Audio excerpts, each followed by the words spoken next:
Venerable, you're welcome, sir. Oh, thank you very much. Good evening, good afternoon. Good to have you here.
Good evening, good evening, good evening, good afternoon, good morning, depends on where you are watching us from. This is the presentation of World Igbo Global Network. We are welcoming you all as you are joining us for today's presentation. My name is Mazi Ono. I'm going to be hosting today's program with Wada Ifoma. Wada Ifoma, are you around? Yes, Mazi Okay. Ono. I'm right here as your co-host. Igbo, ekele na mono. Ndewono. Thank you, Amaze Ada Ifoma. I'm happy to co-host this program tonight with you. Our audience, as we are going to present to you the aim and the idea behind Igbo Global Network. We want you to take your pen, write down your questions, communicate with us, it is all about us. It is all about Igbo's interest. It has to do with you and I. We cannot sit down and see Igbo land being destroyed by enemies within. It is our job and our duty to defend the Igbo's interests wherever we are. We cannot leave it for our children to do. Rather, we are to do it for our children. On this note, I would also to present you our WhatsApp number so that you can be able to reach out to while the program is in progress. The WhatsApp number is +1 212 782 8909. I repeat, +1 212 78 8909. Write down your questions, communicate with us. Send us your information. We are here to answer you. Isiada, please, can you repeat the number again? Yes. Omigbo ekele mono. And those who don't understand Igbo, I am greeting you all. So before we start the program properly, we are giving out our WhatsApp number so you can call in. You can ask us questions. You can share your opinion after listening to us. You can even say whatever you want to say. It is our day. Today is the first outing. And the WhatsApp number to call again is +1 202 787 8909. Thank you, Yes, Isiada. thank you. You're welcome. So our members are out there, wide viewers. You can see a lot of people viewing, trying also to communicate with us. You have all at liberty to call us, deposit your questions. We are going to answer them all. It has to do with interest of Igbo. How can we better our Igbo land? How can we work together to make sure we can go home and sleep without having any issue, without having problems, without facing the insecurity in Igbo land?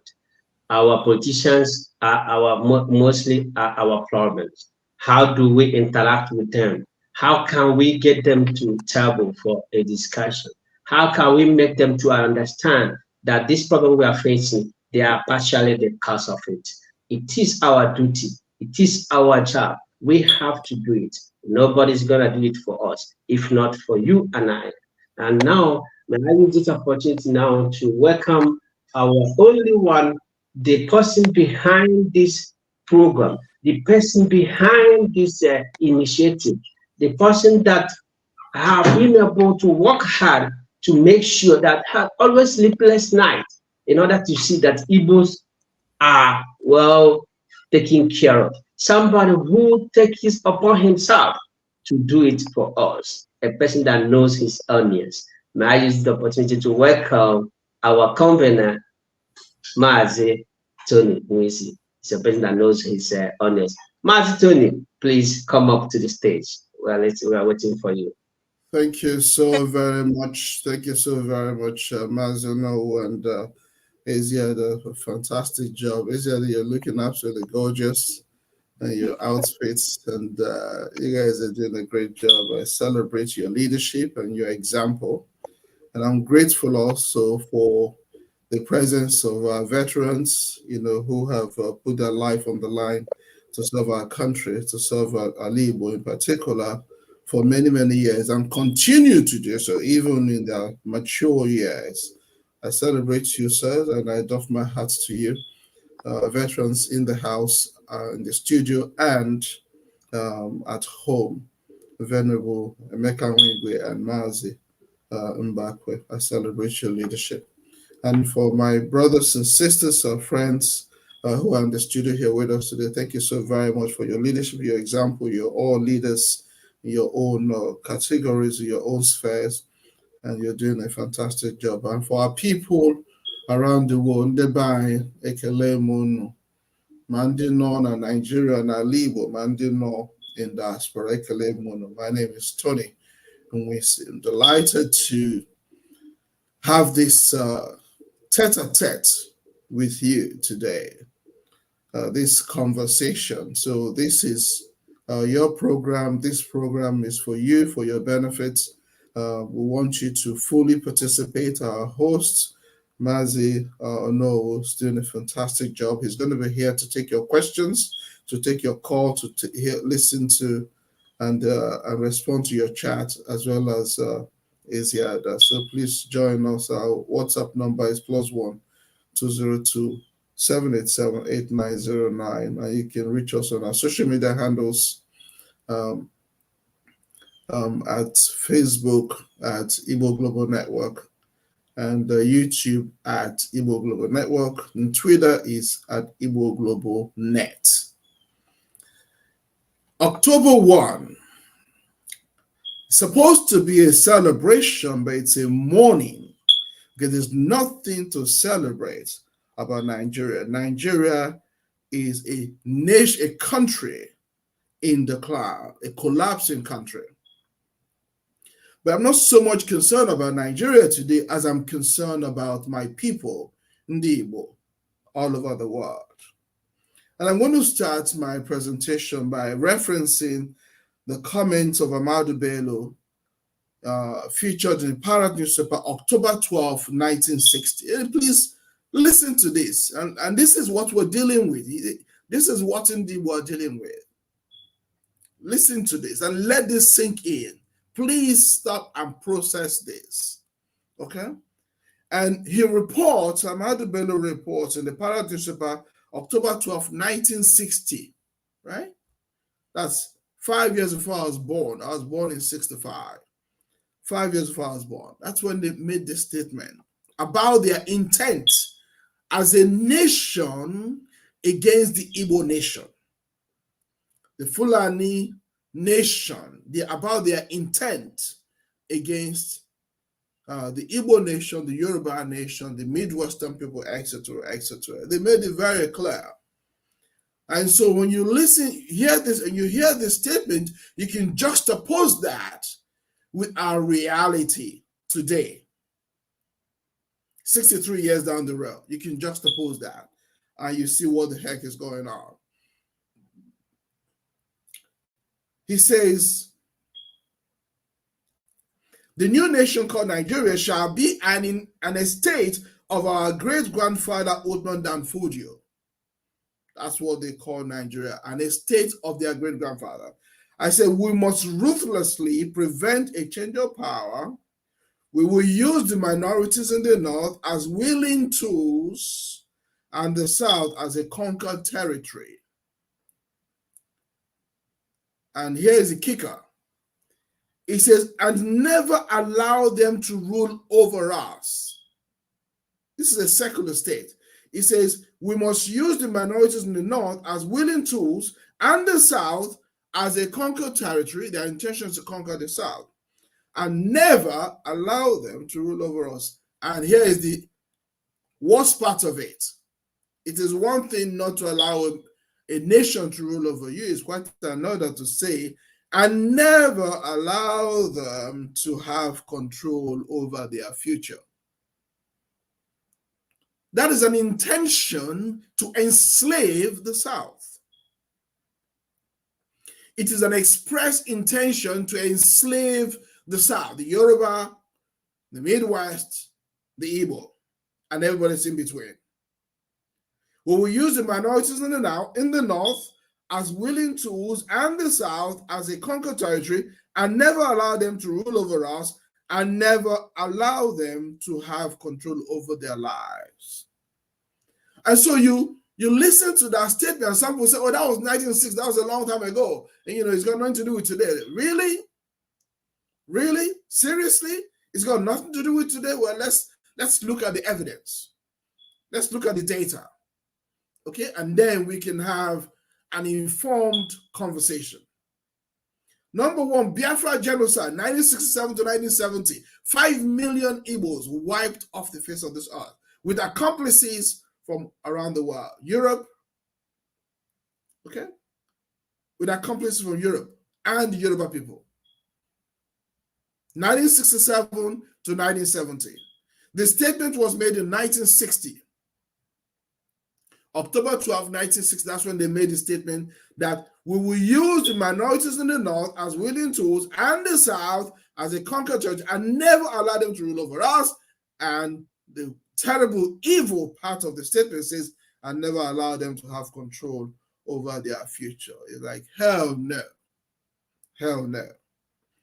And you look at the evidence of what's going on in Nigeria following that statement, 1967, 5 million Biafrans wiped on the face of the earth. Why? Because we wanted our own nation.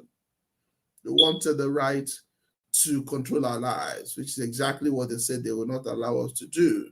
And then they recruited accomplices from around the world, in Europe in particular, to help them accomplish the objective. 1999 Constitution, an evil document which was never prepared, was never reviewed by Nigerians, was never presented to Nigerians. 1999 Constitution, which actually was a paragraph in Article 4 of Decree 24, Article 7 of Decree 24. We're not supposed to see this. Okay? And so this is what we're dealing with. 1999 Constitution, and then you ask yourself, all nations want to develop. Instead of wanting to develop the nation, you have 68 items on an exclusive list, including local policing. Now you can understand border patrol, border control, central bank, external affairs. But what the heck is the federal government doing with local policing?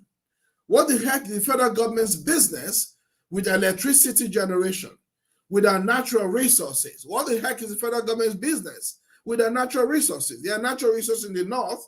There are resources in the southwest. Everybody's got resources. So what the heck is the federal government doing, tying all those resources together and saying they have to come under an exclusive list to be controlled only by the federal government? It's a lot of BS. Okay? It's a lot of BS. It is intended, it was designed to enslave the South. This evil 1999 Constitution was designed, intended to enslave the South, to tie our hands and our legs so we cannot develop, so we cannot grow our economy, so we cannot have control over our life, which is what they stated in 1960, that we will use the minorities in the North as willing tools and the South as a conquered territory, never allow them to rule over us. That's why they say power must reign in the North. Why? That's a lot of BS. Why must power remain in the North? And that's why they keep, and then going on to say, I never allow them to have control over their future. I don't have a problem with you controlling your future, but what the heck are you doing trying to meddle with my future? And these are the things we need to be thinking about, okay? 5 million wiped on the face of the earth, innocent souls. 1999 Constitution, Nigerians were never consulted. The way a constitution is prepared around the world, it is, you have a constitution committee, they draft it, and then they present it to the country over time so that everybody has the opportunity to review it, and at the end of it, you have a referendum or you have a plebiscite. That's a steal. That's the way a constitution is prepared. A constitution for 200 people, 200 million people cannot be drafted by 2 or 3 men who can easily be blackmailed or compromised or bribed, even if they end up being Igbo men or Yoruba men or whatever, which is the typical practice that we see in Nigeria. A constitution is supposed to be prepared by a committee and presented to the nation, and then Nigerians are supposed to vote for it in a referendum or a plebiscite. The 1999 Constitution was never presented to Nigerians in a referendum or plebiscite. It is an illegitimate document. And then, we're dealing with that. We're still trying to recover from that. They took away seaport, take away international airport, take away all the infrastructure. Maiden Nnamdi Kanu, an innocent man, kidnapped not taken through the process of law, not taken through the court system, kidnapped from Kenya, brought to Nigeria against his will. That is what a terrorist state does. And that's what Nigeria has become. It's a state that sponsors terrorism. Now, on top of that, you charge him with all kinds of silly charges. The man goes to court, and October last year, the Court of Appeal in Abuja says the man is innocent. He has not committed any crime, discharged and acquitted. And the federal government of Nigeria refuses to release Nnamdi Kanu, an innocent man who has committed no offense anywhere in the world, whether in Nigeria or United States or Europe or whatever. Completely innocent man, and holds him down till today, depriving him of his liberty. Why? Because he's the leader of the Biafran people who is agitating for self-determination, freedom for his own people, which they don't want you to have. They want you to be slaves. And for the benefit of our Yoruba brothers who like to look the other way, they don't just want to enslave the Igbo and the Midwest, they want to enslave you too. You can play the ostrich, you can look the other way and say, oh, it's Igbo people that are being killed. But injustice to Mazen Nnamdi Kanu is injustice to you. Injustice to one is injustice to all. And so this is the data corroborating what they said in 1960. No international airport in the Southeast, no seaports in the Southeast. All our businessmen and women have to ship their goods to Lagos and then hire trucks to move them to the East. Why? It's all part of the grand design. All the insecurity in the Southeast and the South-South, it is sponsored by the federal government and the politicians in the Southeast. All the insecurity, it is sponsored, is paid for by the federal government of Nigeria and the Igbo politicians who are willing accomplices that they referenced here in their statement in 1960. They called willing tools. It is not the Igbo people. We're not violent people. We're peace-loving people. We're people who believe in rule of law. We believe in law and order. We have a traditional means of organizing ourselves with our elders, with the age grade system. We're peaceful people. Any blame whatsoever that can be put towards the IPOB or any other organized pro-Biafra organization in the last 4 or 5 years or so, it's only because of the insecurity that the federal government has sponsored. And Igbo politicians who are willing tools in this unholy matrimony with the federal government. All the extrajudicial killings, all the intimidation of Igbos in Lagos and in the north, poor hospitals, colleges, no colleges, poor colleges, poor infrastructure, Igbo land seized in Ebonyi and Enugu and given to Fulani headsmen. These are all examples of what they plan to do since 1960.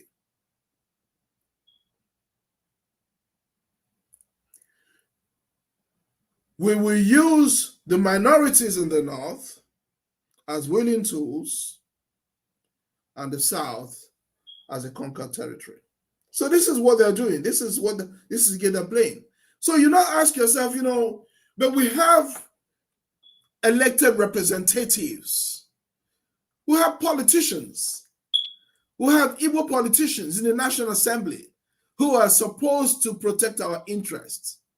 We have Ohaneze Ndibo, the premier social cultural organization in Igbo that is supposed to speak for Ndibo, that is supposed to protect the interest of Ndibo, that is supposed to hold the politicians to account to make sure they are serving the interest of Ndibo. And then you now say, when you take a look and you say, what's going on here? You have the traditional rulers also who are supposed to interface with the politicians.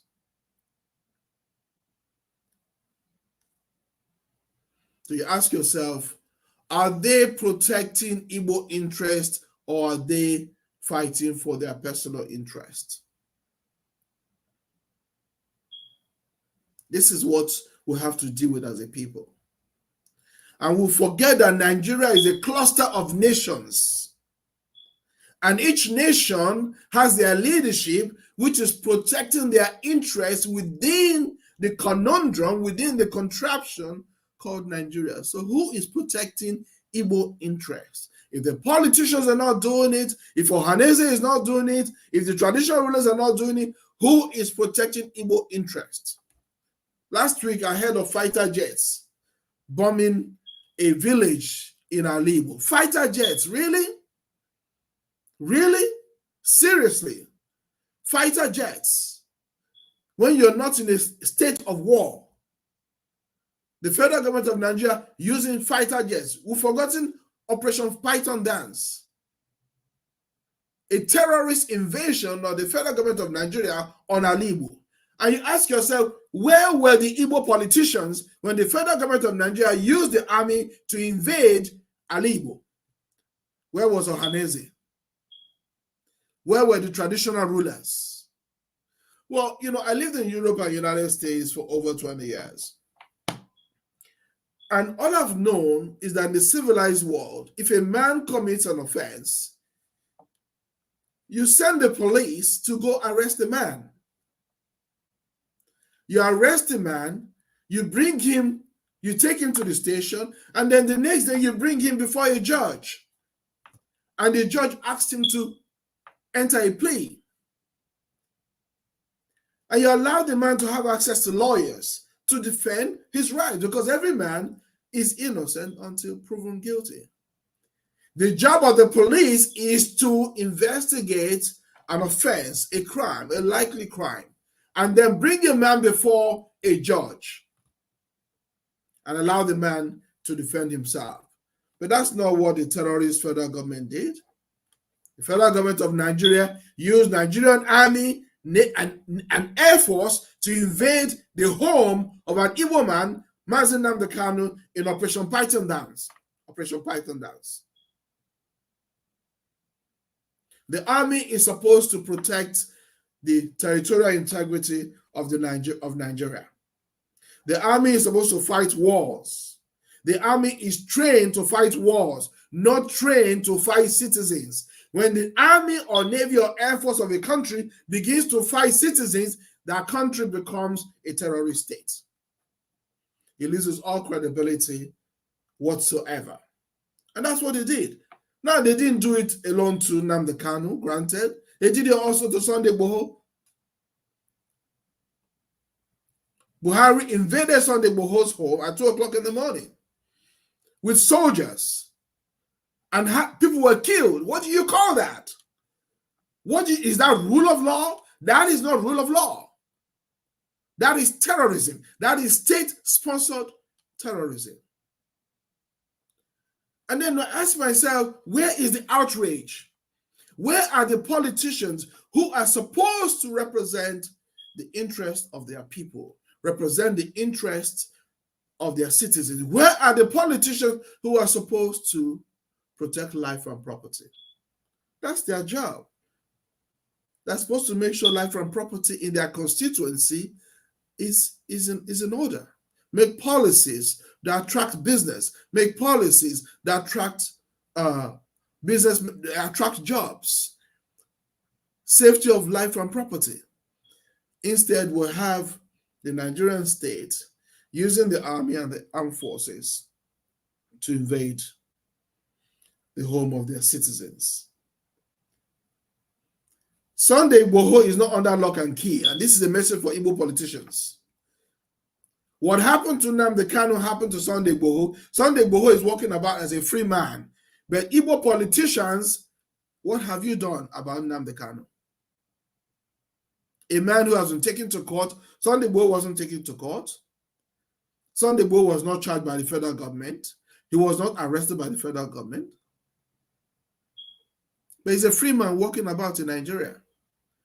But Igbo politicians and their own brother was kidnapped, taken away, held against his will, and there was no moral outrage concerning that. Now you might say, oh, he's Nnamdi Kanu, oh, he's a rascal, oh, he's a naughty boy. Oh, he's rude. But no, it's not just Nnamdi Kanu. The chains on Nnamdi Kanu's hands are the chains on the hands of every Igbo man. Injustice to Nnamdi Kanu is injustice to Tony Nwisi. Injustice to Nnamdi Kanu is injustice to every other Nigerian, if you're thinking about it straight. Because if they do it to Nnamdi Kanu and get away with it, they will do it to anybody else. And so we ask ourselves, where are the politicians and what is their job and what are they doing to protect our people? So it seems they are busy pursuing personal interests as opposed to Igbo interest. And that's what gave birth to Igbo Global Network. Igbo Global Network is designed to put the interest of Igbo front and center. Igbo Global Network is designed to work with our politicians, to support them in doing their job, to support them to protect the life and property of Igbo, to support them to end insecurity in Igbo, to support them to bring jobs and businesses in Igbo, so that our sons and daughters will have jobs, will have graduates, first degree, second degree, third degree, no jobs. A deliberate policy to impoverish and enslave the Igbo people from 1960 to today. So Igbo Global Network is here to make sure Igbo is developed, to make sure there are jobs in Igbo, to make sure we have control over our lives. Because I remember what the Americans said, and United Nations said, that we hold these truths to be self-evident, that all men were created equal and endowed by their maker, certain inalienable rights, among which is life, liberty, and the pursuit of happiness. That's what United Nations said, that Nigeria signed up to. We hold these truths to be self-evident, that all men black, all men white, all men tall, all men short, all men fat, all men thin, all men Nigerian, all men American, all men European, all men were created equal by Papa God and endowed by their maker certain inalienable rights, among which is life, liberty, and the pursuit of happiness. And that's what the Igbos believe too. We believe in freedom, and we will never negotiate our freedom.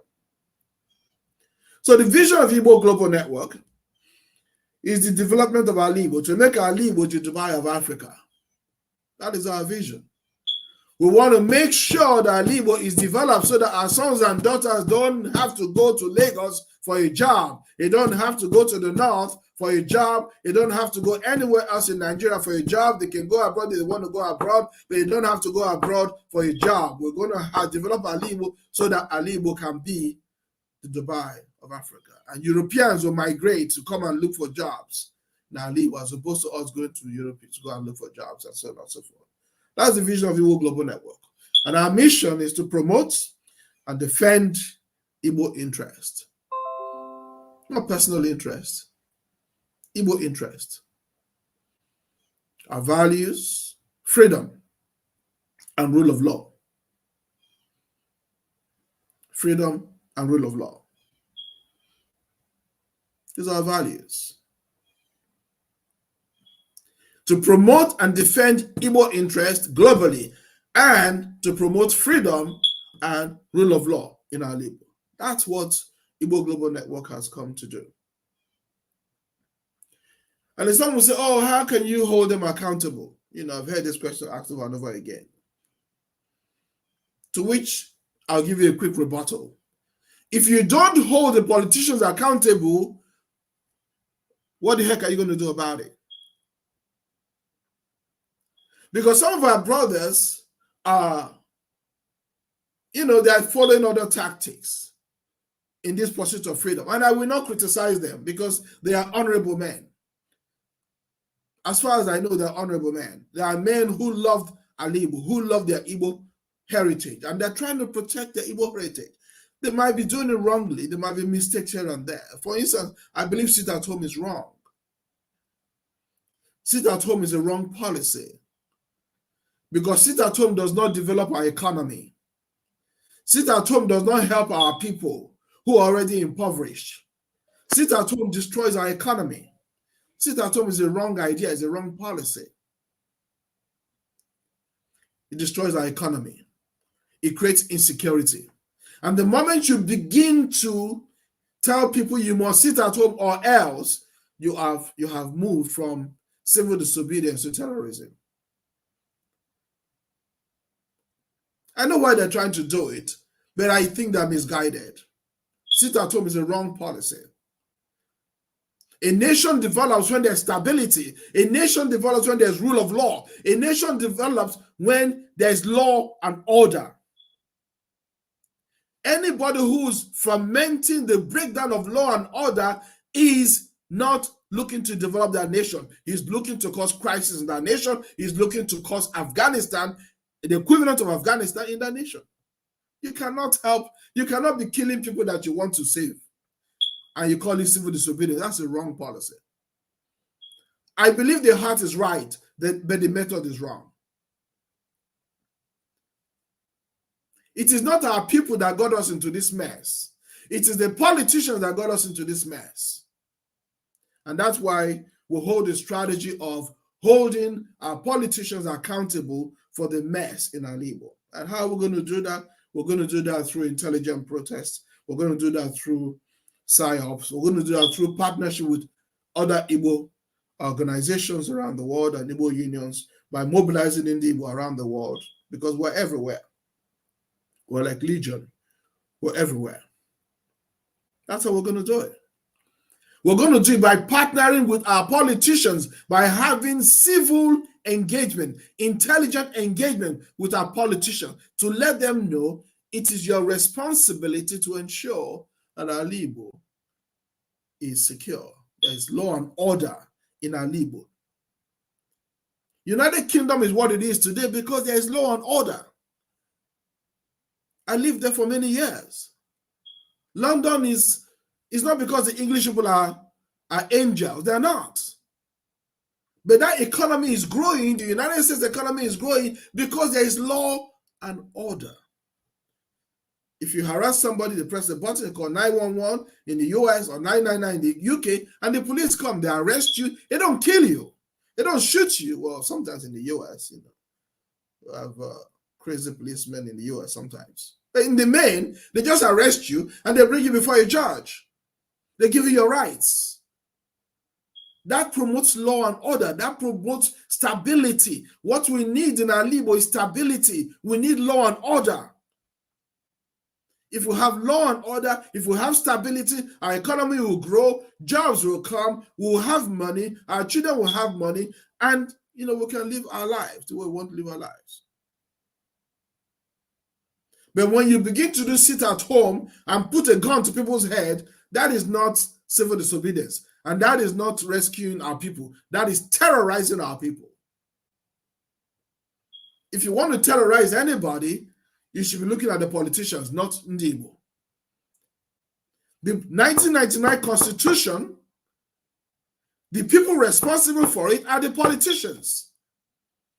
They are the willing tools used by the enemy to agree to that evil document. Your focus should be the politicians. And they are our brothers and sisters. I'm not saying go terrorize them. I'm saying engage with them. That is the problem.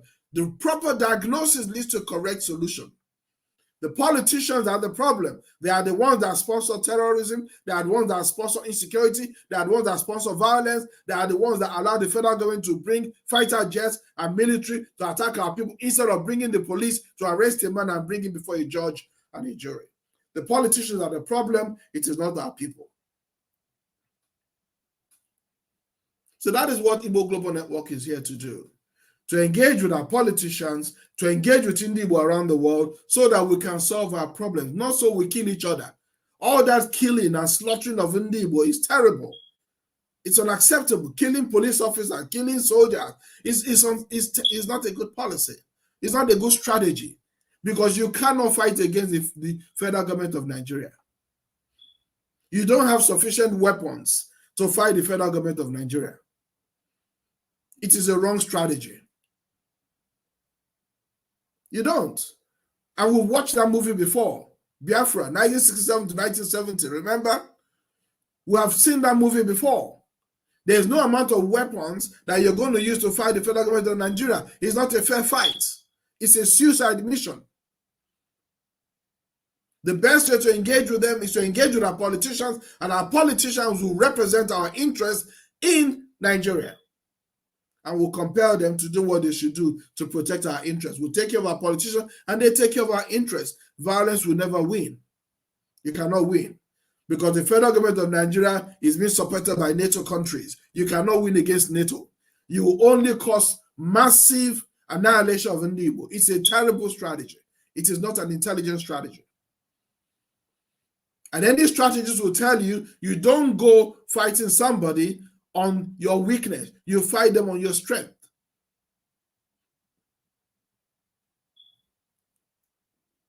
So violence is not the answer.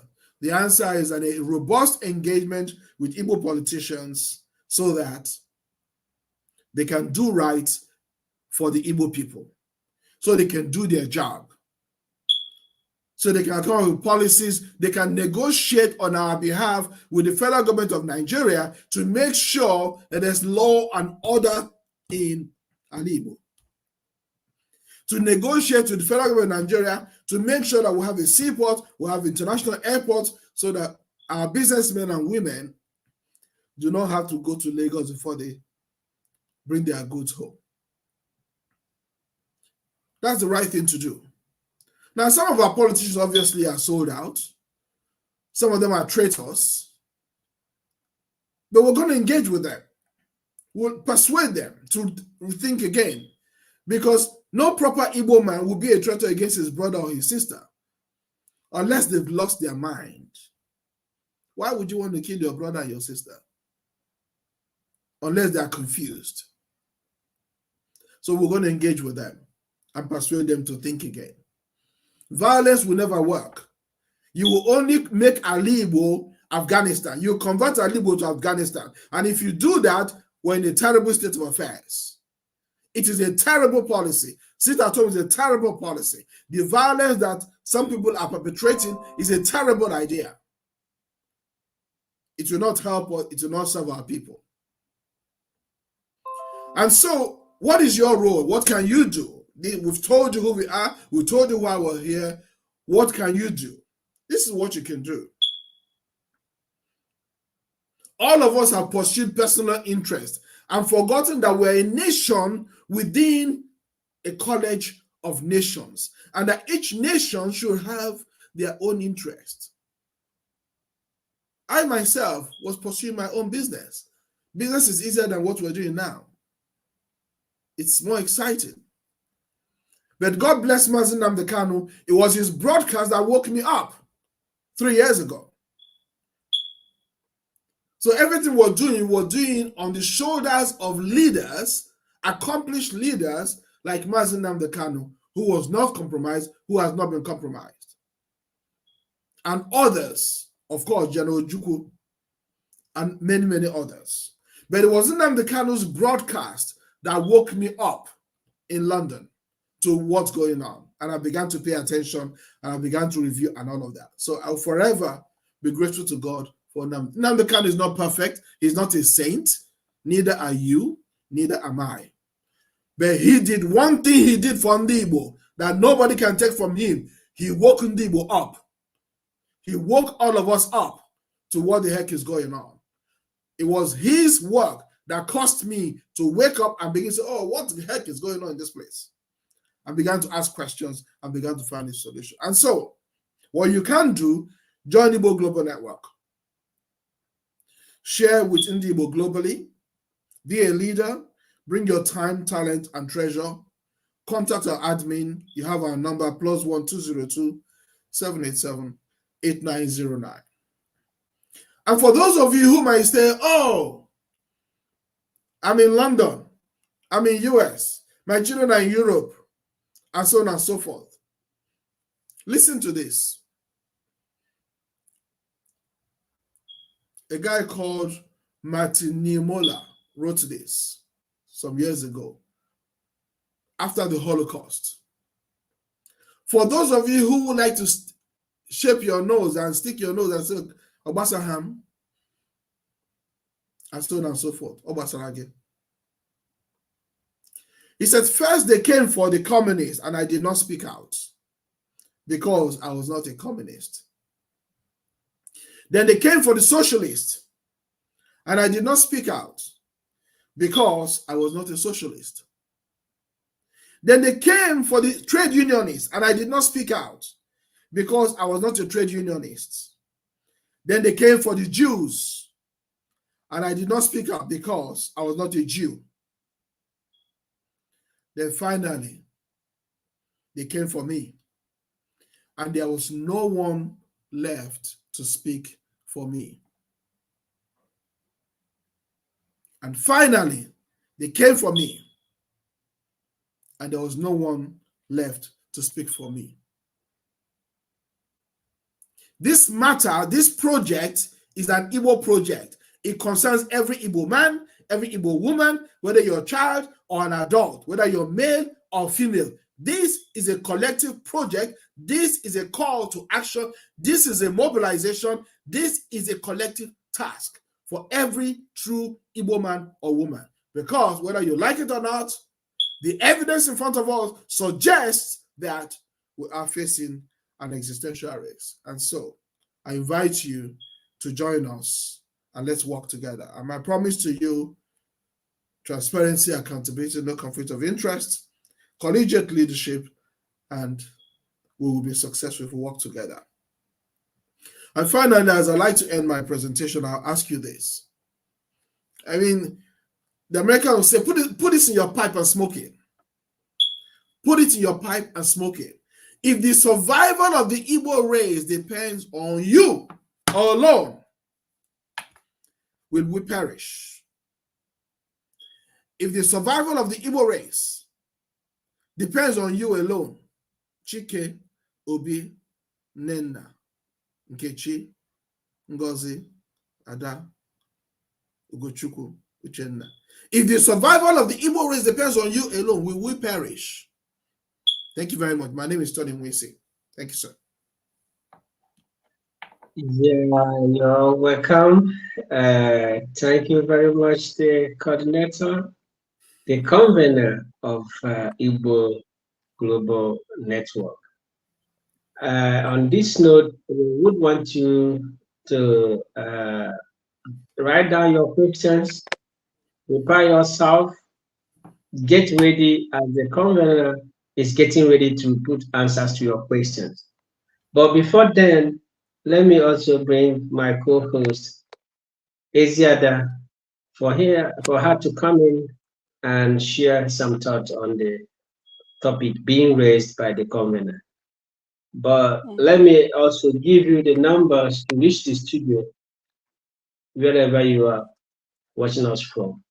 The number is +1 202 787 8909. I repeat, +1 202 787 8909. Eziada Biafra, Eziada Igbo in here. Yeah. Mike is yours. I don't know. Dalorine. Biko Maazị Honorable Tony Nwisi. Chineke gozie gị. A sị na ekpegbu ọnụ agba ayọ. Ekpegbu ọnụ agba ayọ. Ụmụ Igbo. Ekpegbu ọnụ agba ayọ. Ihe niile a nwa anyị nwoke Maazị Tony Nwisi gụpụtara anyị. Ọ ihe mere eme. Politicians ndị be anyị na-atụ ilu si na mkpegbu ka ntigbu mma. Ihe niile nwa anyị nwoke kwuru ebe a bụ eziokwu. And ndị ọ nọ n'aka to ensure na the threat of ndị iro anyị na anyị agaghị achị ha. Na ha agakwana ha ekwe ka anyị nwere onwe anyị or nwee ike take a decision otu ndụ anyị ga-esi wee dịrị anyị. So ihe niile e kwuru taa ndị politicians chigoro ala Igbo ọ unu mere anyị ya.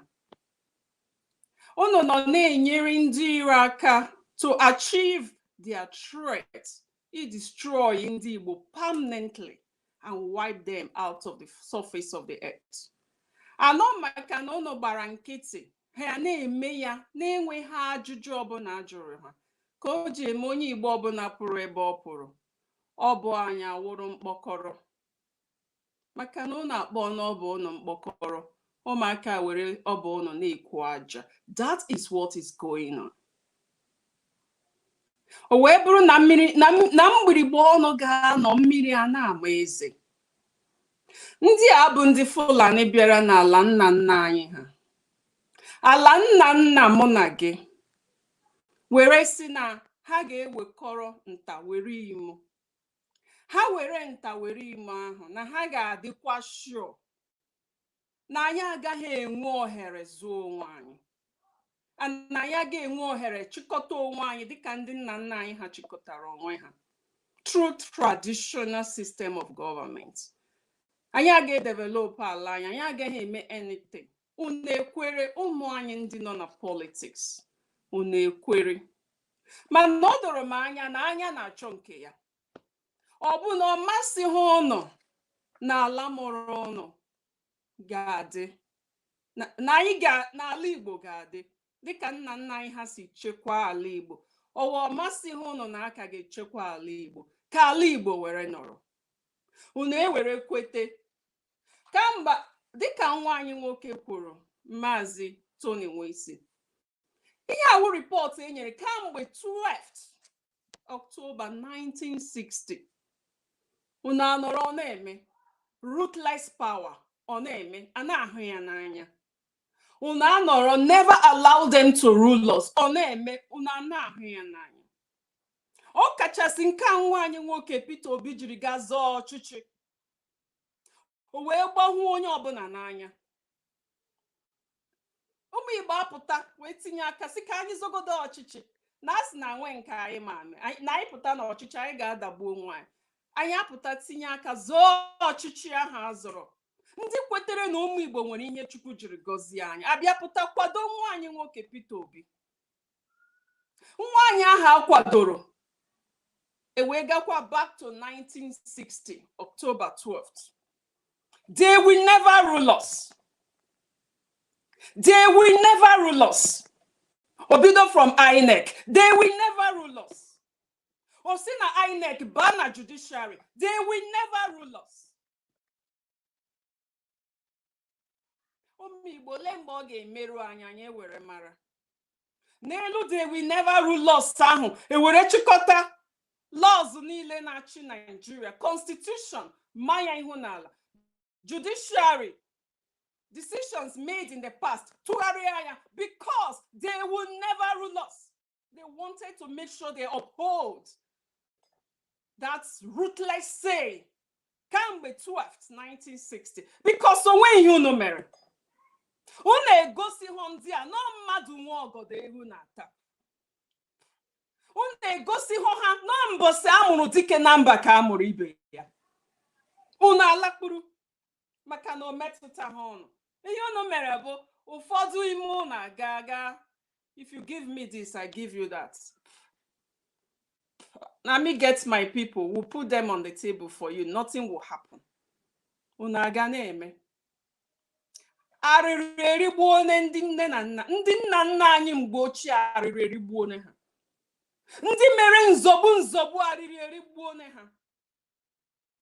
Ụfọdụ ụmụ anyị esi n'azụ gaa na-ahaziri ndị Awụsa otu ha si abata egbu ụmụ anyị, egbu ndị Igbo.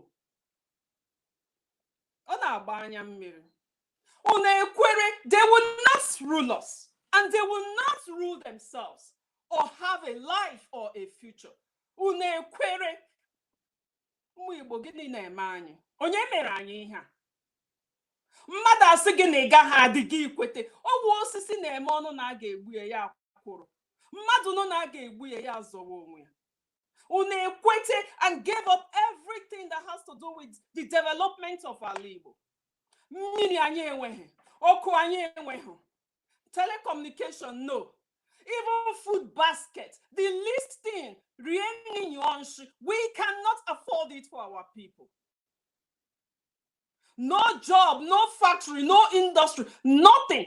That is why in the youth are injured on the streets. Biafra.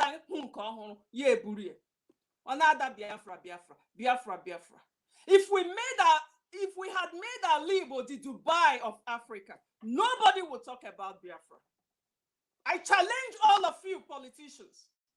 Today, turn around, make Igbo the Dubai of Africa, and see if anybody gets up to talk about Biafra. Biafra represents agitations. Biafra represents violence. Represents, I don't know what to say anymore. Injustice, fairness. That's what brought about Biafra. And that's what Biafra represents. Anytime you talk about Biafra, it is behind the injustice. Anytime you talk about Biafra, those are the voices behind the intimidation, behind the unfair treatment, the slavery. That is what Biafra is about. When you stop the slavery, stop the intimidation, stop this terrible, ruthless behavior you treat to the Igbo lineage, you will not hear anybody talk about those agitations. Those agitations started with Ojukwu and has never stopped because the injustice hasn't stopped. The inequality didn't stop. The slavery never stopped. They will not rule us. Makagene. Hakanyima. They can reason more than us. Gwami ojiri buru otu ahụ. Unu ekwete ụmụ Igbo. Si na ọ ga-eme na ọ wụ eziokwu na ọ bụ ihe dị mma. Chetenu n'anya na nchọ nke ya. Ihe abụọ ọkụ nna nna anyị ha gụnyere anyị n'aka. Ọ gaghị anyụnarị anyị. They will not rule us. They are pushing it. Ha gwara unu specifically. This is an anthem for them. Their national anthem. They will not rule us, and we will not allow them to rule themselves. In Igbo Global Network could be to stop that national anthem before it takes the life of every Igbo man, both na Igbo, Maiden.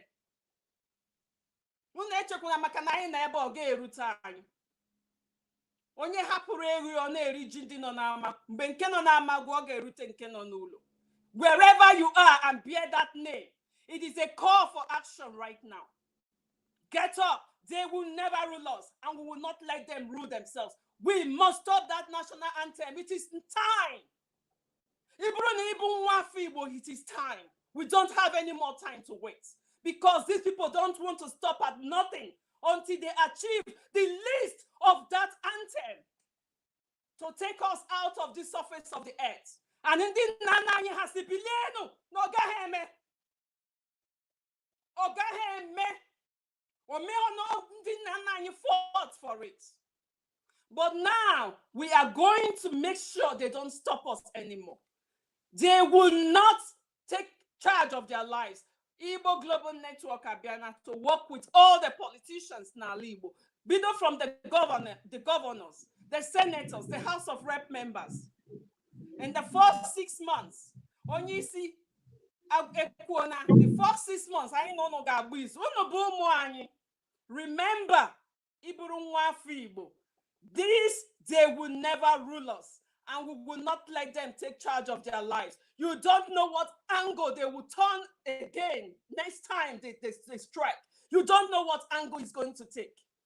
Don't say you are a politician or get a rutum. They have their agenda, started since 1960. They are picking it one by one. You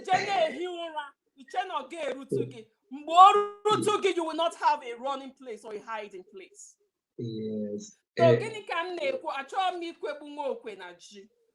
now, this is a call for action. Igbo Global Network. Dubai of Africa, because we must take charge of our own existence, our livelihood, our development, our prosperity, and the Igbo politicians will work with us because politicians, don't be surprised that the enemy is behind that. to create discord between the politicians and the led, the Igbo politicians and the Igbo people, so that the politicians will lose sympathy and caring for his people and turn against his people because they burnt their houses. Same with Indiese, and same. This is a plan going on. The urban politician, I will not do anything. They are my enemies. Watch and know who really is your enemy, because the enemy you are seeing may be the person you have just given a handshake as your friend, your political friend. Their plans, but we will not let them rule themselves. My politicians are. Be careful. Not everyone that speaks Igbo is an Igbo person. If anybody can speak Igbo, anybody can do anything and say it is in the Igbo Maria. So be careful. The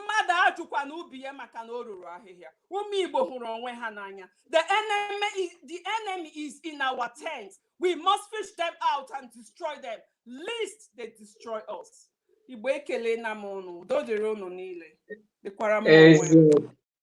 Eziada Igbo niile, Eziada abụ mụ na ya na-afụ na ihe mmemme a na-enwe isi, akwụkwọ m ya na-achịkọta ya n'asụsụ Igbo na n'asụsụ Bekee.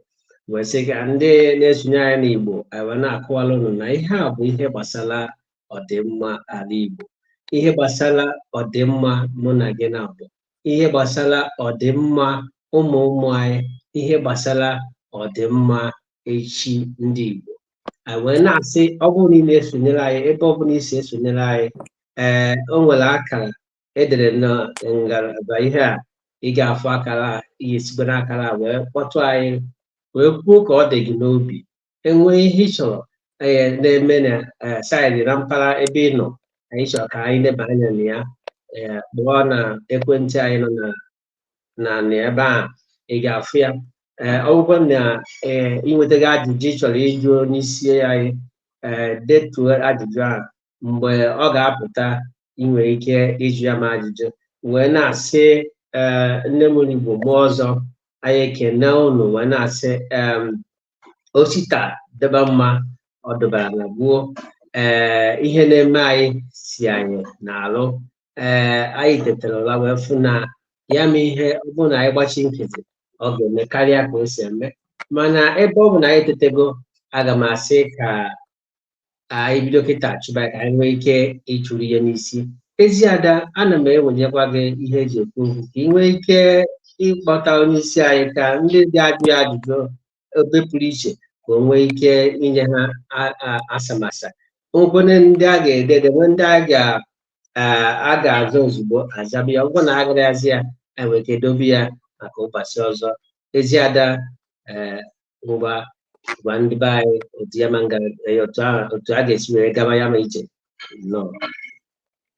Mazono Dalorine, eziokwu obi onwe otu obi dị mma na ya dịwa. Mbosi mmadụ jikete n'ụra bụ mgbe mmadụ jikete n'ụra bụ ụtụtụ ya. Ama m na ihe anyị na-ebeku ndị be anyị ugbu a wụ ụtụtụ anyị eketene n'ụra. Ojukwu siri anyị ụmụ Igbo good morning. So good morning ahụ ka anyị nọ taa, and by God's grace, good morning take us to the success we have always desired for our people.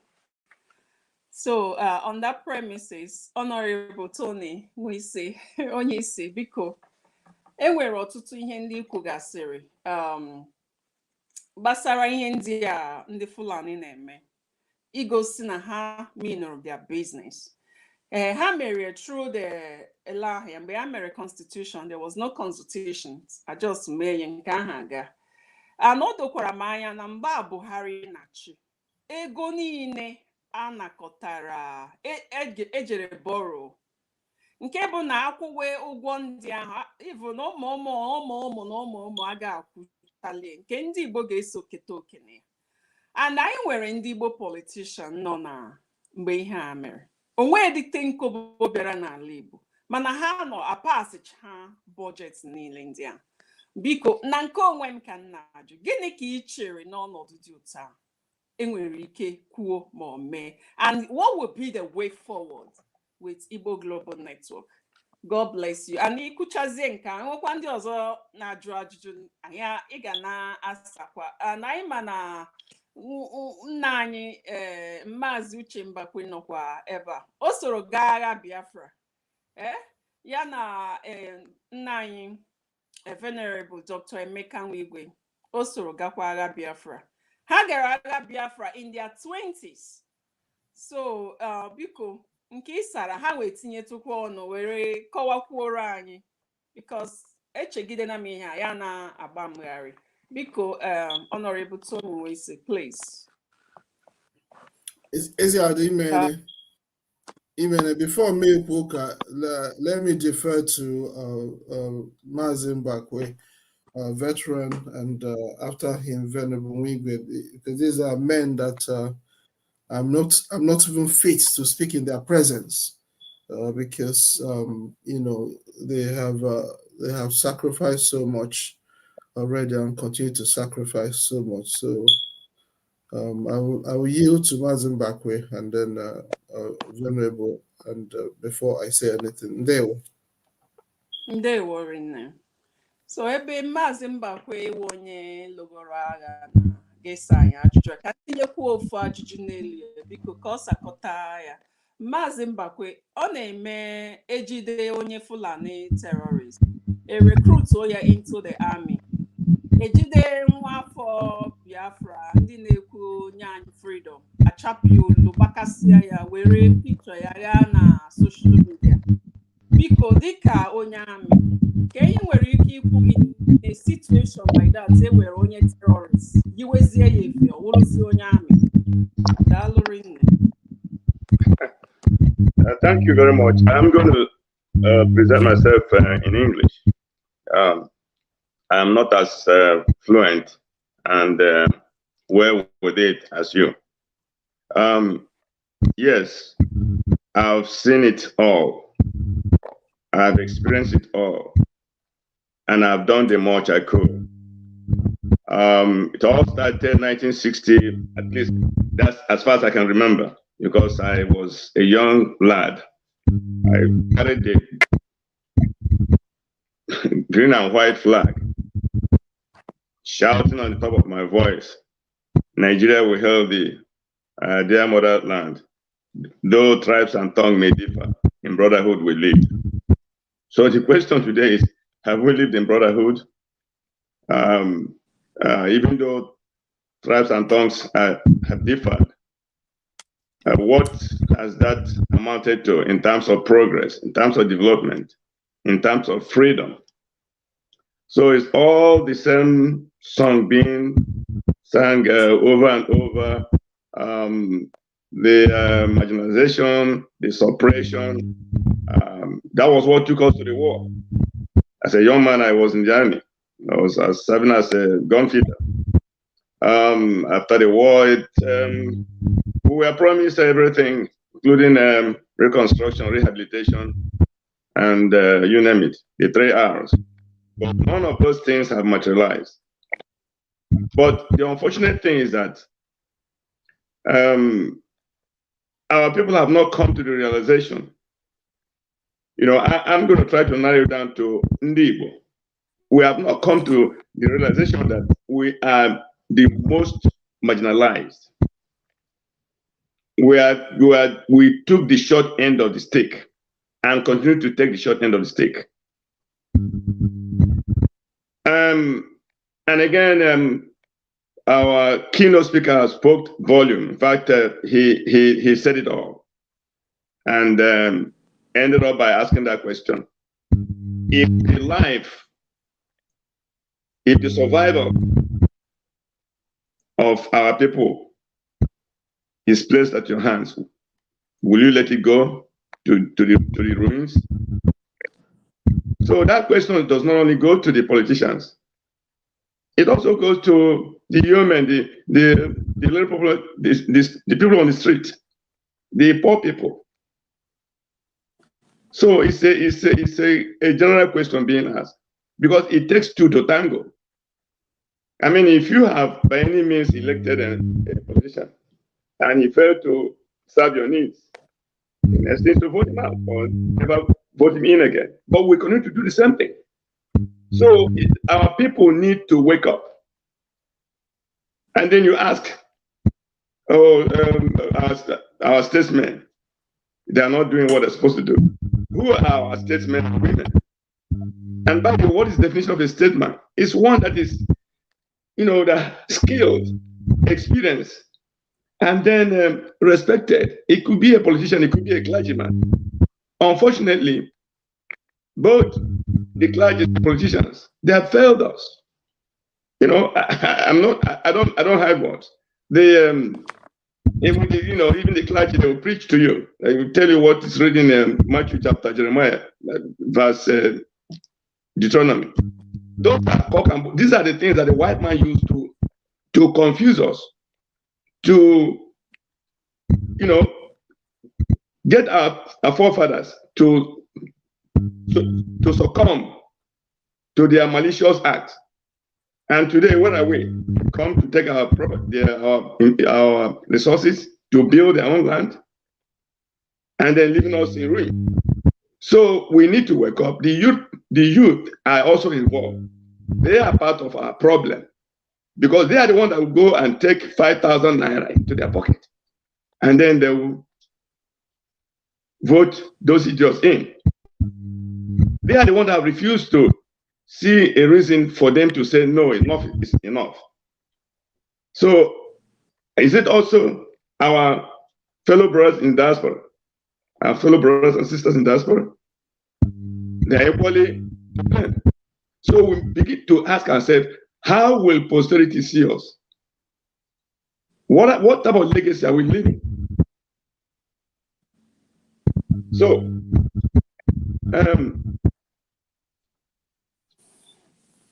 we have to wake up. We have to wake up. And this is it. The Igbo Global Network is here to direct the affairs. It's here to help our people. It's here to encourage our people. It's here to engage our politicians sensibly. Hold them accountable. Get into their faces, not minding, because we're already dead. And he that is down need fear no fall. So we might as well do what posterity will look at us and say, yes, they did their best. We can now carry on from where they stopped.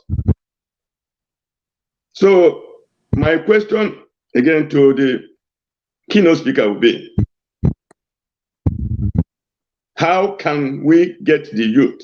Forget about the politicians, because it's the youth, it's the people, it's the masses that are making these politicians do what they do. Because if the masses come out and confront them, they're not going to kill all of them. But if we continue to be afraid to chicken out, we'll continue to die. So if we're going to die, we might as well die big. Because I remember an elder in my clan who often said, rather than being struck by a limb that is a palm tree limb, dead, he would rather be killed, crushed by a tall Iroko tree, because that will make news.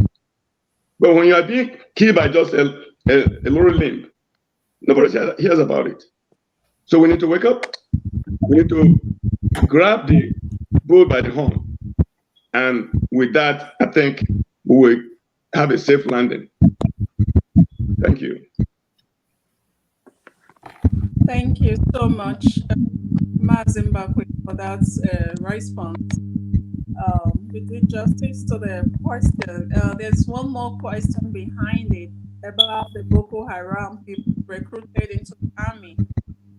Once they are caught, they are transformed into military men. But for the IPOB agitators, they shoot them at sight and with their body later in the streets. So, do you have any response to this? Venerable Wigwe, I can't see him on the screen. Yeah, let me respond before Venerable Wigwe. Yes, okay. They are doing, because we've allowed them to do that. because our politicians have allowed them to do that. Come into our land with python dance, with crocodile dance. But when it comes to the north, they deal with them in a very softer manner. We allow them to do that, and they will continue to do it. And the only way we can begin to assert or say no is, first of all, we have to build ourselves in-house. We have to get our home. They say charity begins at home. Until charity begins at home, until we're able to get our household in order, we can't fight the outside enemy. And they will see, and actually what we're doing, we are kicking ourselves in the foot. And so they're happy to see us killing ourselves. This sit at home and so on, it's part of their game. They allowed it because that way we can destroy ourselves before even they come to shoot a bullet. So what they are doing with Boko Haram, yeah, I'm not shocked. I'm not surprised because we are defeated. I say, it's not man that's what they're doing. Until we learn to say enough is enough, get ourselves together, those of us in diaspora, because the young men and women in diaspora, they are just oblivious. And I don't know what is their mentality. And all they are busy amassing wealth. Where are you taking that wealth to? How much of that are you going to consume before you die? And many of us are beginning to die in diaspora. We are beginning to send dead bodies home for burial. These are people that came here, maybe with the objective of acquiring education, getting experience, and then going back home to transfer their knowledge back home to establish and help to build our land. We are here in diaspora dying. So we need to wake up. Our problem is not Boko Haram, it's us. Thank you. Yeah, thank you so much, Zimbabwe. I don't see Venerable Igwe on the video. I don't know if he's able to talk to us, but I'm gonna refer to my co-host, Mazono. Please, can you go ahead with anchoring the program? Okay, no. Dịka anyị kwuru mgbe anyị na-ebido wee sị that anyị ga na-ekwu na bekee na-ekwu na Igbo ka ndị be anyị nwee ike ị na-eso isi anyị ọfụma wee na-asị enwere ịna-anya efu that na enwere ndị ọzọkwa bụ ndị so nọ na mmemme a iji wee tikwe okwu ọnụ tikwe uche n'ihe anyị na-ekwu wee na-asị ka anyị kpọọ onye isi anyị maka na ọ bụ onye isi anyị ka ọ dị n'aka ikwucha nke o ji n'ọnụ ka ndị ọzọ nwee ike isonyere ma ọ lacha ya ọnụ maka na afọ m na enwere ndị na-ezitere m ozi na-asị na ha chọrọ ịkpọ na ekwentị wee na-asị onye isi biko ọ dị gị n'aka ikwu otu ọ kpọrọ ndị ọzọ nwee ike ịlacha ya ọnụ. As you know, women, the other panelists not here. Dr. Kempa not here. Mazin Dupisi is here, and our sisters. I will yield to them first of all, then I'll come back later. Thank you. Okay, Mazin Dupisi, if you are here, please, mic is yours.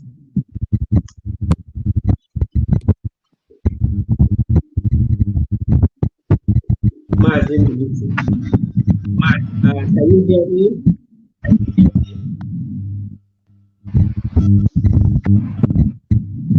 Mazin Dupisi, we can see you, but we cannot hear you. Can you hear us? I can hear you. Okay, come up. The Honorable Convener asked you to.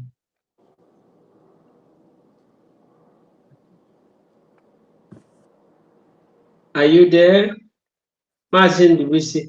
While we are waiting for Mazin Dupisi to connect with us, our viewers, our members, our partners, we appreciate your presence.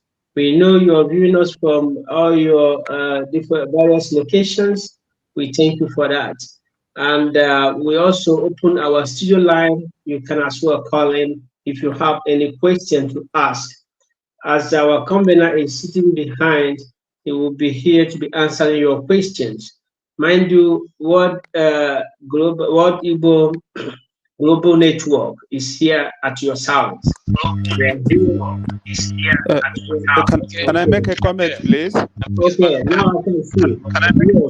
My mic is back on. Yeah, now you can come in. You're welcome, Martin. Over to you. Do I have the floor? The floor is yours, Martin. Okay. Thank you all very much. Thank you very much. I must say that, like every other person has spoken and made it clear where our problems lie. I want also to their line of thought. Problem I nwere na ani Igbo taa but I wouldn't exactly say the politicians in the sense that anyị nwa hapụ ha all this time ha na-eme ihe so ha ihe bụ na mmadụ na-eme ihe dị njọ ị na-afụ na ọ na-eme ihe dị njọ ịgbachi ya nkịtị, and it means that you are equally complicit. So ka anyị na-ejide the politicians from the east, ka anyị na-ejidekwa ourselves liable for the problems in the southeast. And so now that we, the people, have woken up and realized that this is the problem we have, it's for us to begin to do the needful. And what is the needful? It is for us to call our politicians to order. It is for us to hold our politicians accountable. It is for us to make our politicians, when you destroy or you allow your home to be destroyed, in the long run, the rain will beat you, the sun will shine on you. And so it's a kind of generating awareness amongst these men, because they seem to believe that all is well with them and they can get away with whatever. So I believe that with this forum, we can actually get them to do what is right. The development progress of our region, by this man. I always say one thing. Go through they will try it again. So achọrọ ka anyị dị serious na this journey. Achọrọ ka anyị dị committed na this journey, because it have a journey that is worth it.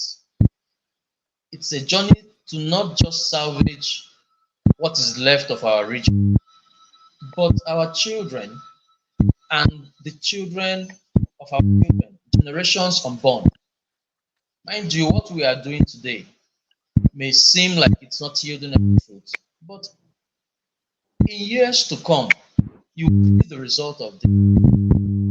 We need, even in the diaspora, a time will come when you need your homeland. A time will come,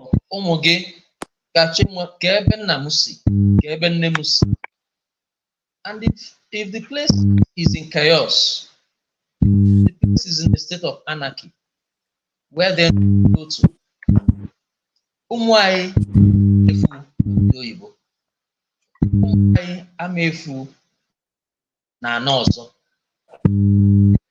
and for us to ensure that that does not happen, we need to put our house in order. We need to get it right. We need to set the right structures that will bring about development. na-achịghịtebe anyị tinye aka na develop. So biko ụmụnne m, ndị nna anyị, ndị nne anyị, our able veterans that we are so proud of, biko ihe a bụ ayọyọ ka mụnwa na-ayọ, ka anyị mụrụ anya n'ihe anyị na-eje, ka anyị mee ya ka ọ dị ka ihe ụmụnne mere, ka anyị nọkọta asị united we stand, divided we fall, ka anyị nwee oneness, unity of purpose, so that we can achieve what we have set out to achieve. Thank you all. Thank you, Mazin, for that wonderful submission. I appreciate it, and it has a very heavyweight wordings in it, which we are, of course, going to make good use of. And it might interest you to know that we have a heavyweight in the house, and a man that has been in this struggle for years. And one thing I like of him is that he's always there. Even when others are angry, others are pulling out, he still stays behind because he has the interest of Biafra at heart. Who am I talking about? Is no other person, if not a gentle man in person who has been there with us and has been giving his word. He's in charge of advisory board of this great union. Now I call our Dr. Egemba. Please, Dr. Egemba, mic is yours. Please talk to Igbos in general and friends. Thank you very much. I will make it brief because this is our medium broadcast, and the coordinator, our leader, has made a very good start of it by eloquently and in detail analyzing that historic quotation of Hamad Bello. We will come back to that. And just as he is yielding to others, I want to yield to our listeners who are joining from various places. Let's give them opportunity to maybe ask questions, to make a brief comment. There will be a lot of time for us to talk more, to let more. So let me yield to the audience for them to make their comments. Thank you. You're welcome, heavyweight. Thank you. And I will also let you know that we have a very strong man in our back, and at our back he has been there for us, and he's spiritually working for this program, and he has been helping us out. Otherwise, he does a lot to see that we are today here we are. So we call on our venerable, please, sir. If you are available, thank you, and talk to us.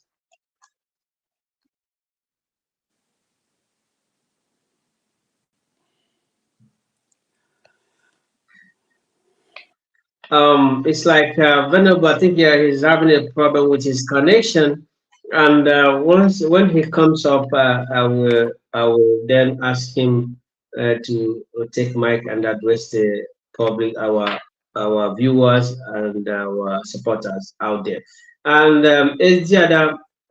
please, if you can help me, I could see our two other panelists in the house here, which I can't identify the names.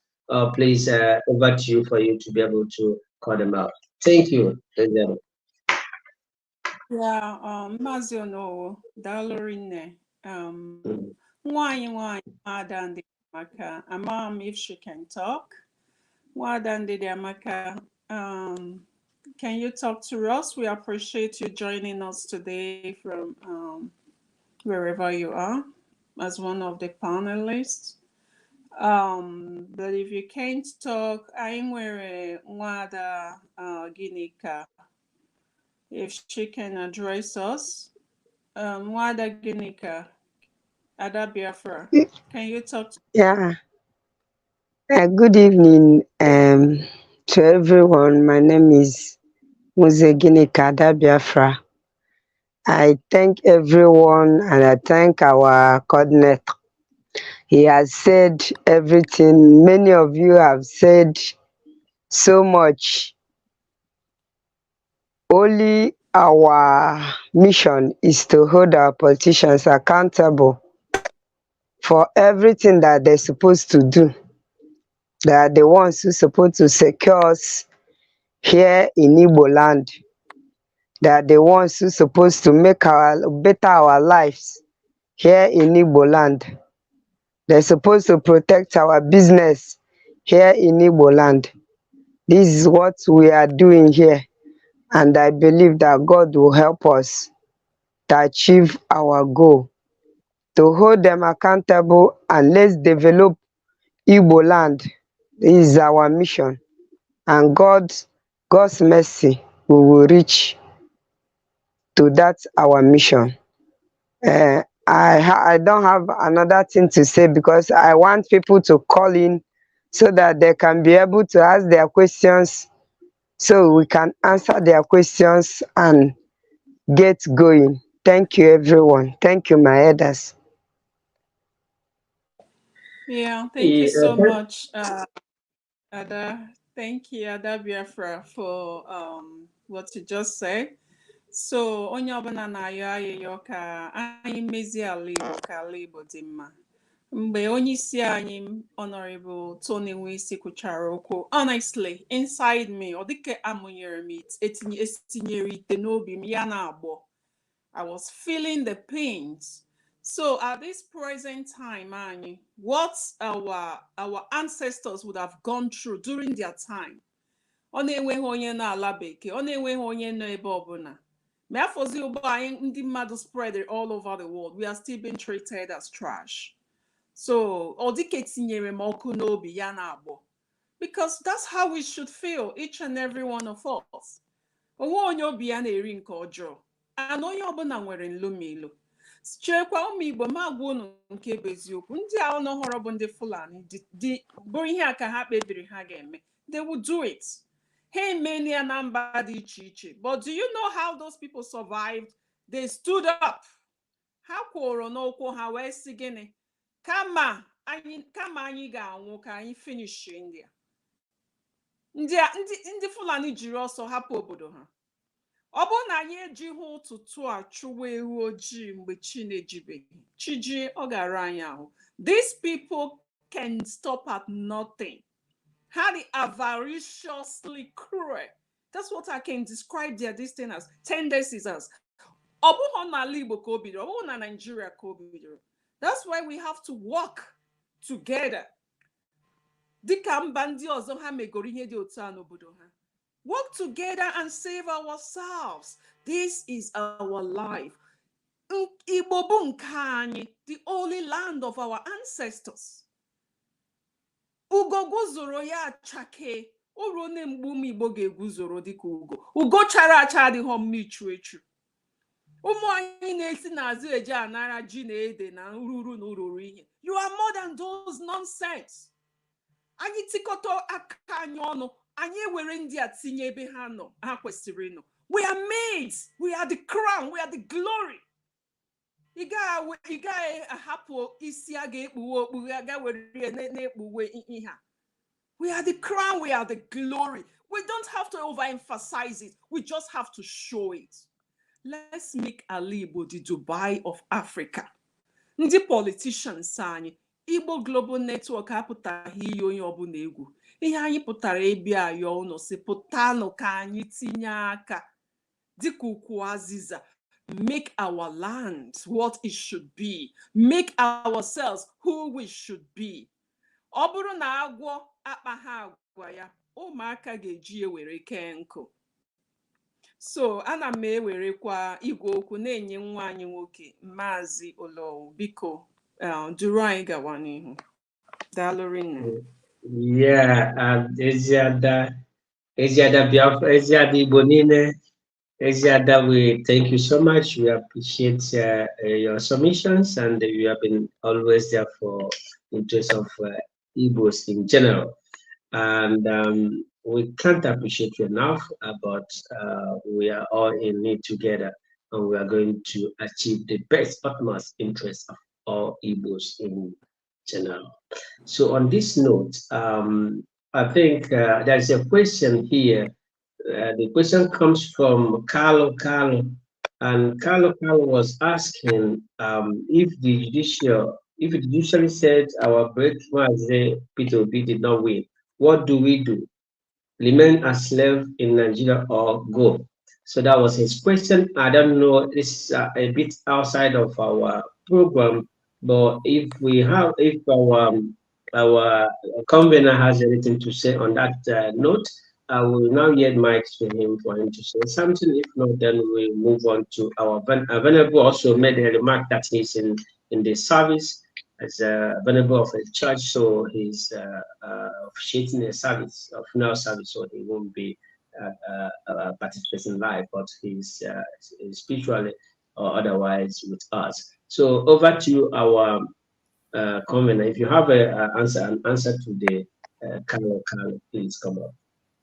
Thank you very much, Mazuno and Isiada, for the excellent job that you're doing. Really, really appreciate it very much. So the question about the judiciary, we know Nigeria is a corrupt state. Nigeria is a dying entity. Personally, I do not expect any virtue from Nigeria. I mean, we saw what happened with the appeal, the tribunal. It's all nonsensical, and it lines up with what they wrote in 1960. It is consistent. And so I do not expect any virtue from Nigeria. I do not expect any virtue from the Supreme Court. Nigeria is a criminal state. Okay? So what Yedimba, as an Igbo man, is in the whole analysis is take care of an Igbo. Take care of your people. Nigeria is a college of nations. Ndi Yoruba, Ndi Beni, Ndi Hausa, and everybody's looking after their own interests. And they gang up against Ndi Igbo. Ndi Igbo are suffering in this contraption called Nigeria. And so my focus is not so much the Supreme Court or the tribunal. My focus is how can we all, as leaders here, how can we all mobilize our people so that we speak to our politicians, we engage with our politicians to make sure they serve us and they protect our interests, whether we're in Nigeria or we're outside of Nigeria. Everything starts from home. Charity begins at home. Our politicians is our focus, because if our Igbo is upside down, what have we built? We haven't built anything. We have not achieved anything. That's why I keep saying sit at home is the wrong policy. The right policy is protest, in front of the politicians. Our focus should be the politicians. They are the ones that are, going into all manner of covenants with our enemies. They are the ones that are compromising our identity, our security, our welfare for their own personal interests. But again, like Mazin Dubisi said, and that is the essence of what we are doing. They've done that because we, as Indigo, we have not lived up to our own responsibility. Our responsibility does not end with voting, with election. Election is a responsibility, voting. But beyond that, it is our duty to make sure that the people who are representing us are actually representing us, and they are not representing the enemy. All nations, United States, United Kingdom, they do everything to protect the integrity of their elections. Most people think that the Secret Service is there to protect the president alone. That's not all they do. The Secret Service has three functions. One, protect the president. Two, protect American currency. And three, protect the election system. To make sure the election is not compromised, to make sure that money is not compromised, to make sure the president is safe. Those are the functions of the Secret Service. United Kingdom has a similar organization called the Parliamentary Select Committee, which is independent. They monitor the activities of the parliamentarians. I know this, I lived there for many years. They monitor the activities and make sure they are acting in the public interest, to make sure they are acting in the interest of their constituencies and not acting for foreign governments. A lot of our politicians are acting for foreign nations, Fulani nation, Yoruba nation, and they're acting for foreign governments instead of acting for the interest of Igbo. And this is our clarion call to our people. Let's all wake up. Let's drink the coffee, and understand it is our duty. Alibo is in a mess because we have not held the politicians accountable. We're here to mobilize our people to make sure we hold our Igbo politicians accountable. We don't want to kill anybody. We don't want to get into violence because these are our brothers and sisters. But we want to engage with them, to have dialogue, to make sure that they do the right thing. And don't tell me it is Fantasy Island, that they will not listen to you. They will listen to us. Tinubu is listening to obedience right now. The obedient army has turned Tinubu's life upside down. So don't tell me they will not listen. They will listen to us. There are strategies to make sure they listen, and they will listen. And that's what our focus is. Thank you very much, sir. Okay, Honorable, thank you very much for putting a touch to it. We have barely 20 minutes to leave the house. We have gotten some questions here, and we also have some questions from the host here in my table. The first question is, you have been able to discredit others for doing a lot of counterproductive engagement in the quest of self-determination of the Biafrans. And the question was, what can you do to engage those that are causing the mayhem, or are you going to go into war with them? That's the first question. I don't know if I should go on with our own question. Let me take that. It's a very important question. It's a very important question. Like I said in this broadcast, without Mazi Nnamdi Kanu's work, I would not have known what was going on because I was busy doing my business in London. So I give credit to Mazi Nnamdi Kanu. I give credit to all those who came before him. Tony Nadi also has done excellent work.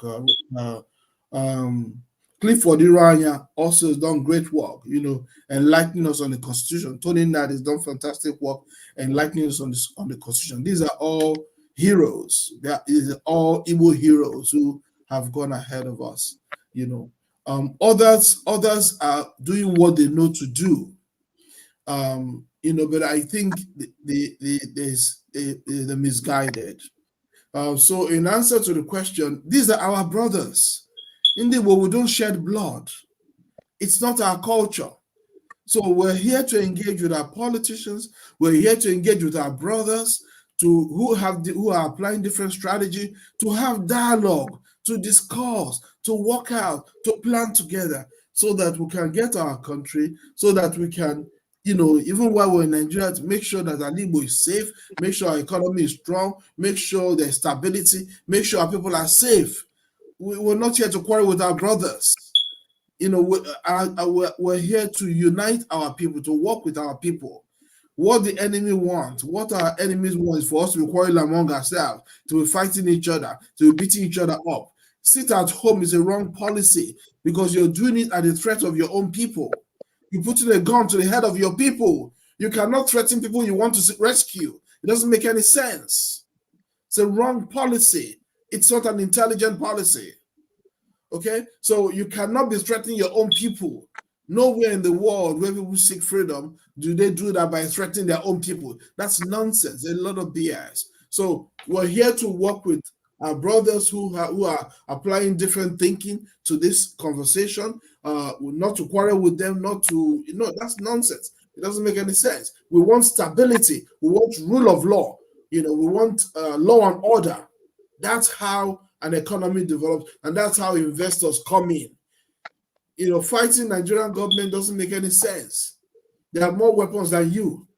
They have all manner of tools. They can make our life a misery. When we fought the war, we had General Ojukwu, who was a trained soldier. We had an army under control, under command and control. Now, that's not the case now. So, you fight on your strength, not on your weakness. Okay? So we're not here to quarrel with our brothers. What we're saying is that I've tried to reach out to every single pro-Biafran leader. or self-determination leader, say, look, let's have a meeting, let's have a conversation. We're not here to diss everybody, to tarnish anyone's image or integrity. I believe they're all honorable men and women. They're all doing what they know to do. They're all doing what they think is right. But I think there's a mistake in that thinking, and that's my position on that. Thank you very much. Okay, thank you very much. Thank you very much. We are open according to the convener. He's been in touch with many other frontiers of Biafra agitations, and he is willing to work with them once the chance is being made available for him to engage them.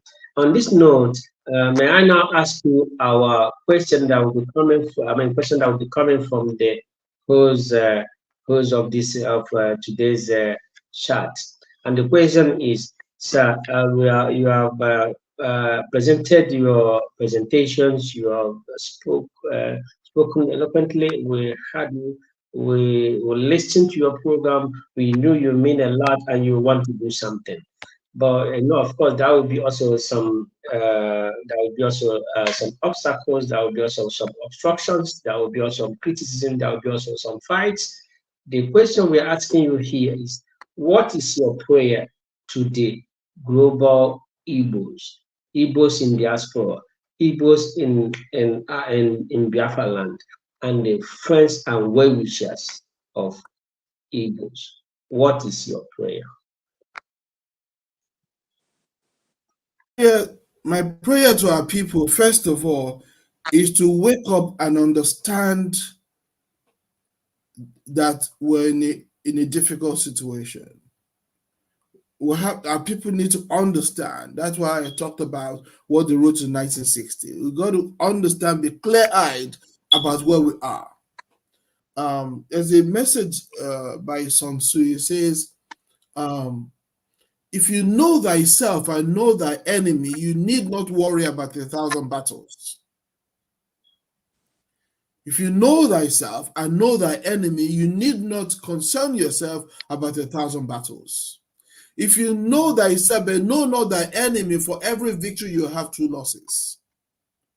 If you know neither yourself nor thy enemy, you will be defeated at every turn. So my message to our people is, wake up from the slumber, drink that coffee, wake up and understand we're facing an existential risk against a formidable enemy, and we must engage. And my prayer is, the second prayer is, engage with us. Keep your organization, keep whatever you're doing, but let's talk. Let's talk. Let's engage, and let's work together. Let's work together. We have veterans in our midst. We have elders in our midst. We have men who are experienced in this. Our focus needs to be the politicians. If we focus on the politicians, they will do the rest of the work for us. Focus on politicians. That should be our focus, because they are our elected representatives. They are there to serve us. Whether they serve us or not, we're going to let them know they must serve us. Whether we're the ones that put them there or not, or the enemy parachuted them in, like Hope Udodinma, was parachuted in. He came forth in the election, and they did wuru and they parachuted him in, and he is working for the enemy. We will let him know he is there to serve us, and he will serve us. If he doesn't serve us, he will hear our voice. He will see us, and his family will see us, and all of them will see us. But look at Oti, Alex Oti. He just came into power. He's doing fantastic work. So we'll celebrate that man. I will continue to celebrate him. So our brothers who are misguided, we will engage with them and make sure that they understand what's on. But for every Igbo man or woman around the world, I'm born in Africa, and we need to wake up. We need to engage. This is not a time to pursue your personal interest alone. We have been pursuing personal interest alone, not recognizing that we are a nation. We're a nation within a country. And the people who are supposed to protect our interests within the country have not been doing that, i.e. the politicians and the traditional rulers and Ohanese. They haven't been doing that. And we ourselves, who are the owners of the land, who are the who that is our ancestral home, who have been careless about protecting our home and making sure that the people that were left are actually serving us. We've been careless about it. We've been lackadaisical about it. And that's what we need to change. Thank you very much. Thank you very much. From my end here, I can see that we have many followers watching from via Facebook. We also have some joining us from YouTube, and of course, we have those from Umada Worldwide. We thank you all. We appreciate your contributions. We also see a lot of questions coming up here, but most of the questions are going in direction of politics of Nigeria. Restructuring, Carlo made mention of restructuring and how we can, if this group can champion that. I also want to tell you, Carlo, that this group is where concentration is how we can better enable in general. So on this note, I now call the convener to give a last closing remarks as we are about to wind down. We have spent almost 3 hours in this program. Convener, please, this is you say your last word. I will join you by saying mine, and then Eziada will take over and wind down the studio. Over to you, our convener. Thank you. Thank you, Mazi, for an excellent job. And Eziada as well. You have tag team phenomenally well in this broadcast. I also thank our panelists, for being here and bringing their mind to this task. I'm grateful in particular to Venerable Mwigwe and Mazin Bakwe, our veterans, our elders, our uncles, elder statesmen who have paid, giving their blood, sweat, and tears for years and years and years on the cause of our people. For Ndebanye all over the world, I greet you, Ekele Mono. Ekele Mono. And what I'll say is everything has been said. Connect with us. Our number is +1202 787 8909. +1202 787 8909. And you can connect with us on social media as well. Let's work together. Keep your organization, keep your group. We're not telling you to merge with us or collapse with us. No, what we're saying is let's work together. And there is only one way we can think about that we can do this thing without turning our Obodo into a war zone. That's what the enemy wants. The enemy wants us to turn our Igbo into a war zone. And if we turn our Igbo into a war zone, guess what's going to happen? It's easier to conquer and defeat us and take over our land. Okay? We cannot afford that. Igbo cannot be a war zone. That's what's going on now. We've got to deal with that. And the only way to deal with that is engage with the politicians. If you turn into a war zone, there will be no jobs. Our sons and daughters, a lot of our daughters are turning to prostitution because there are no jobs. A lot of university students are turning to prostitution. A lot of crime is taking place. A lot of things you cannot think about is taking place because law and order is breaking down, and we can't afford that. Insecurity is taking over. We can't afford all of that. The only way to manage that is not to go with all this killing rampage and all that. The only way to do that is to engage with the politicians. They are there to represent us. They are our elected representatives. We're going to make sure they understand their job and they're going to do their job. Their children will go to school in Igbo because our children go to school in Igbo. Their children will go to hospital in Igbo because our children use that hospital. We will let them know it's our business. Igbo is our business. So we'll let the politicians know you guys are here to work for us. You are the servants and we are the masters. You're going to work for us. And if you're not, you're going to make sure you know about it. Okay? We're not going to get into killings and all of that. Igbo is our home. It's the only home we have. You may live in Europe or United States or Asia, wherever you live. You're there as a second-class citizen. You're there as a visitor. It is not your home. I don't care what passport you carry or do not carry. Only Igbo. And the only home we have, our ancestral home, was Igbo. Who is going to build it? Who's going to build it? Who's going to make sure there is stability? What is the heritage we're giving to our children? We can't turn into Afghanistan, which is what's going on now. We cannot afford that nonsense. We cannot afford sit at home is turning Alibo into Afghanistan. And that is terrible for us and for our children, our children's children. We must have law and order. We must have peace. We must have security in Alibo. And the only people who can do that, who are elected to do that, who are paid to do that, whose responsibility it is, are the politicians. And we're going to make sure they understand that we're going to hold their feet to the fire. We're going to make sure they do their job. And as they do that, we'll celebrate them, we'll work with them, and we'll work with the other brothers. Thank you so very much. Oh, thank you, Convener. You are so great and been feeding us, and we are happy to be associated with you because we know you mean it well for Igbo in general. I mean, the Igbos are going to profit a lot from your teachings and your doings. On this note, now also talking to our viewers, please, we have WhatsApp group. You can as well join the WhatsApp group.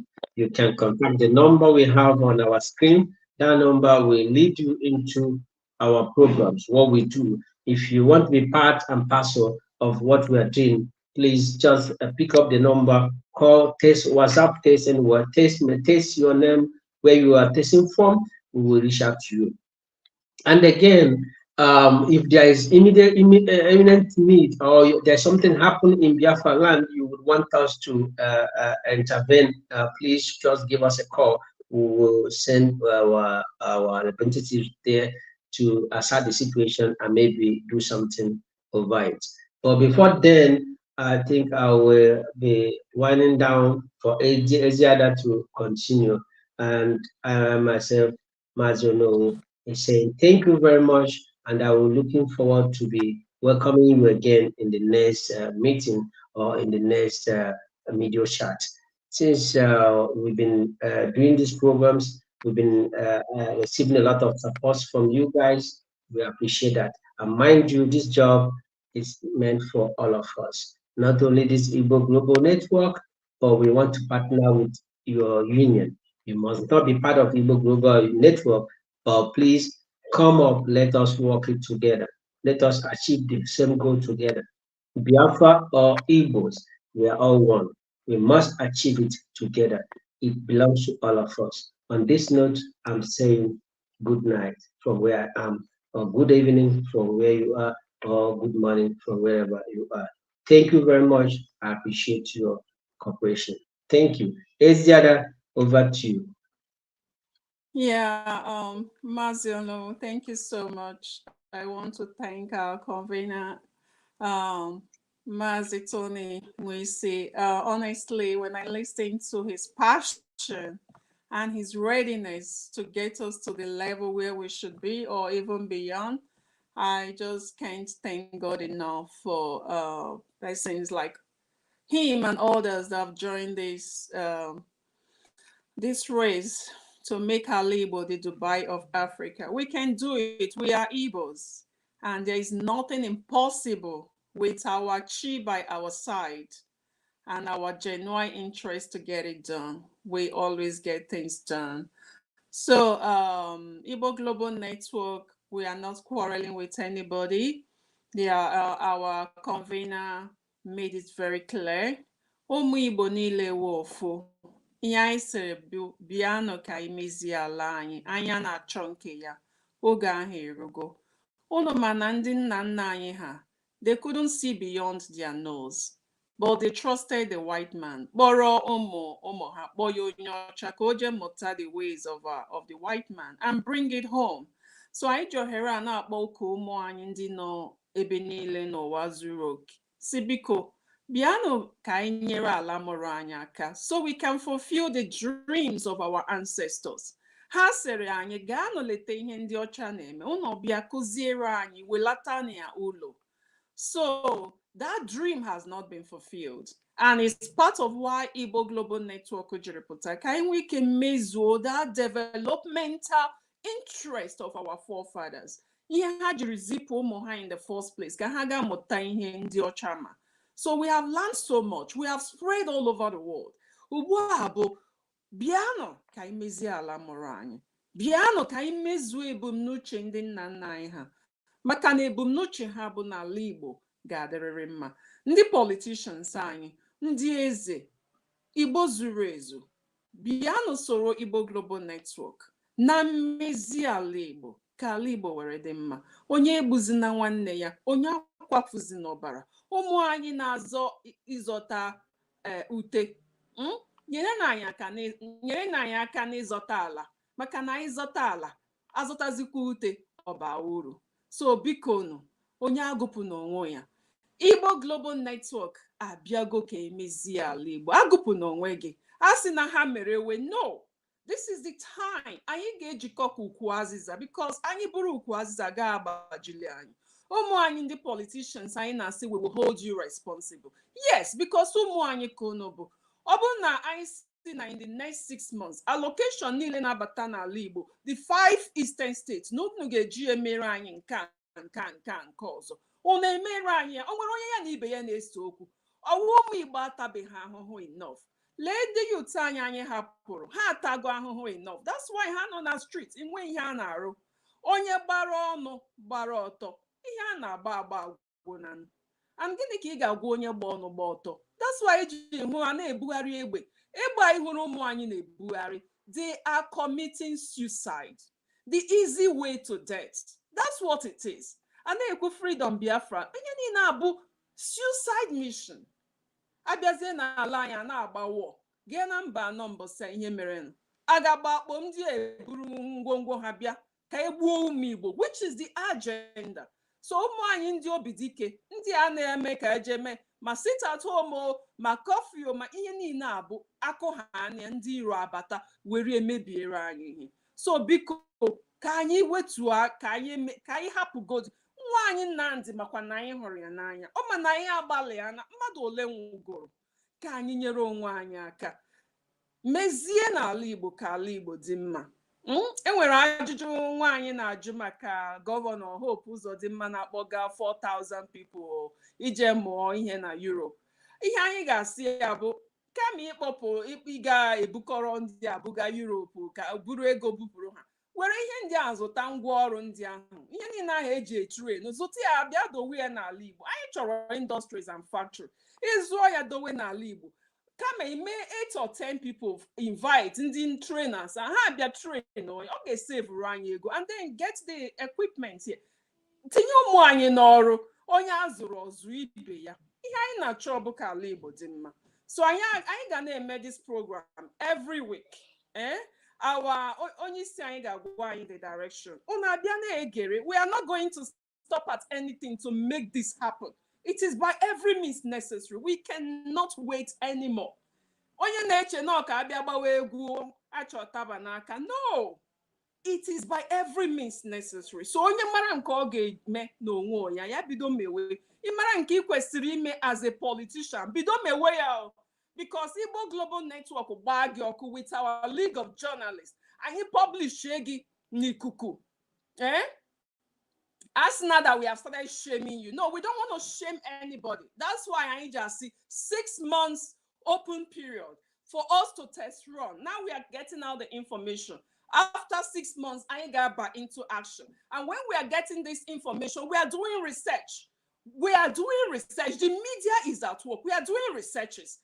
Governor Oti Batara Mbosa, he started doing something. And that's how we are looking at other governors. When you do something, we will commend you. Doing something. And we had no governors summit. Great. Let's see the output of that summit. And Iwala said something during that summit. Let's see those things materialize into actions. And once we see these things, once we see you turning our Igbo to Dubai of Africa, then you will see that Igbo Global Network will become the limelight where China brightest, because now we are holding people responsible and we back it up with action, and it is by every means necessary. This is the awareness creation. This is where we are going. And our forefathers has gone. They have gone even before us to make the ways.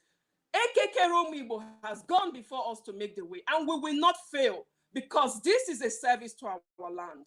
And ala ga-eso anyị wee mee ka ihe a wee mịta mkpụrụ. So ụmụ Igbo, ana m ekele unu. I want to thank our convener, Mazi Tony Nwisi. I want to thank Mazi Olowo, Adide, Adabiafra, and nwanyi nwoke, Mazi Mbakwe, ana m echefu ofu onye. So, but onye m na-echeta ịkpọ aha biko ewe n'iwe. Nwanyi nwoke mere anyị address here.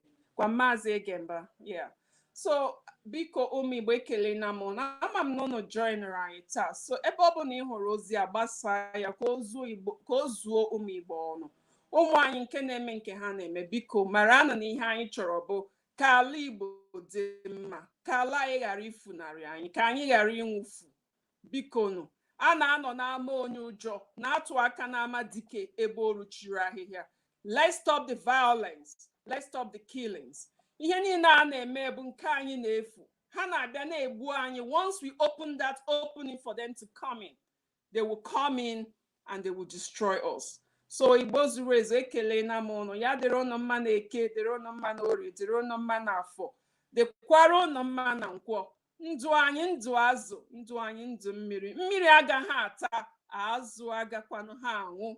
Ụmụ Igbo wee echi anaghị agwụ agwụ. So anyị ga-ezutekwa ọzọ n'izu ụka na-abịanụ. And from my place to your place is a bye for now, and God bless you all.